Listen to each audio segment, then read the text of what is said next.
Est-ce que tu t'es déjà senti épuisé sans raison apparente, alors que tu n'as pourtant pas fait grand-chose?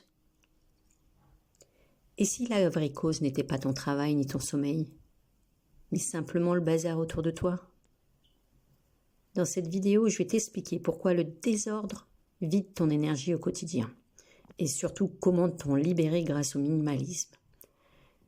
Tu vas voir, même quelques petits changements peuvent transformer ton intérieur et ton esprit.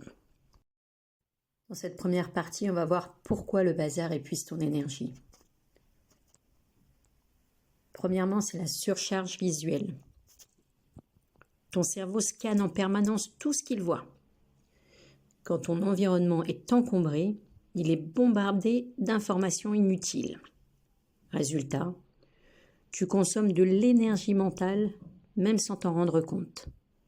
C'est un peu comme avoir 50 onglets ouverts sur ton ordinateur.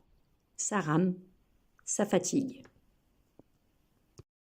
2, c'est la perte de temps et de contrôle. Le bazar, c'est aussi cette impression de toujours chercher tes affaires. Chaque minute passée à fouiller, c'est de l'énergie gaspillée. Et plus tu perds le contrôle, plus tu te sens submergé. 3, la culpabilité et la charge mentale. Tu connais sûrement cette petite voix intérieure. Je devrais ranger, mais je n'ai pas le temps. Cette culpabilité constante pèse lourd. Elle draine ton énergie émotionnelle. 4, le lien avec ton bien-être. Des études prouvent que les maisons encombrées augmentent le stress, l'anxiété et même les troubles du sommeil. Ton intérieur influence directement ton énergie et ton état d'esprit. Maintenant, on va voir comment se libérer du bazar grâce au minimalisme. Premièrement, commence petit.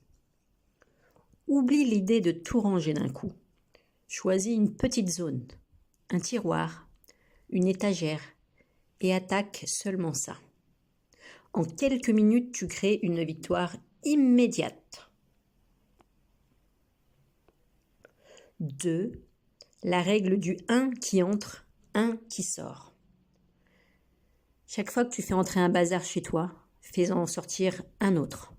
Simple, mais redoutablement efficace pour éviter l'accumulation.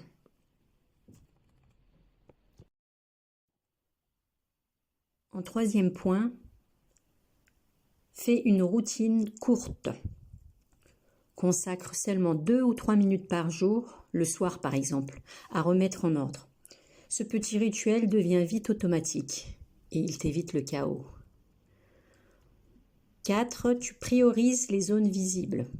Commence par l'entrée, le salon, la cuisine.